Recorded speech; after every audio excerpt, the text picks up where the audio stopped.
началось очень случайно, время неслось. Школьные года, как всегда, как у всех, летели и дарили только радость или смех. Месяц за месяцем, год за годом, а вот и лето, выпускной, хорошая погода. Он шел среди выпускников на общем бале, увидел друзей, они подозвали. Эй, брат, познакомься, это Настя из школы 205. Очень приятно. Здрасте.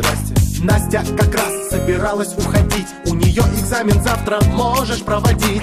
Она жила недалеко, идти было легко, рассталась с парнем, до сих пор не может без него. Они разговорились, он сказал, все еще будет, время пройдет, она его забудет. Для нее он просто лучший друг и мог ее понять, так как никто вокруг. Она не знала или не хотела знать, что он ее любил и продолжал страдать.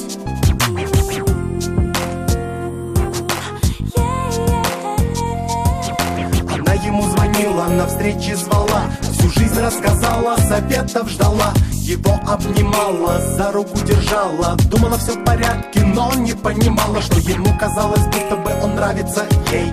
Он ее мечтал назвать девушкой своей. Время летело, но он не понимал, в чем дело, словно она отношений не хотела. Вечно уходила от этой темы и просила совета в решении своей проблемы. Он сомневался, на части разрывался, боялся, но все же наконец ей признался. В ответ услышал только тишину одну, во взгляде почему-то прочитал свою вину. Не понял за что и просто молча встал, вышел из кафе и навсегда из ее жизни пропал.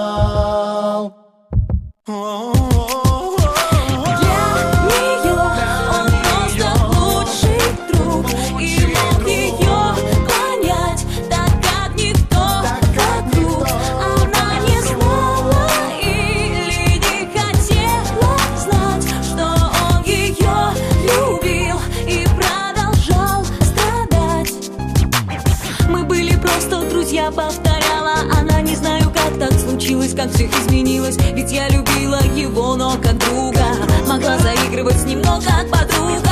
Он слишком близко к сердцу все принимал, а может просто этих шуток не понимал. И почему-то, вспомнив его глаза, по щеке покатилась слеза.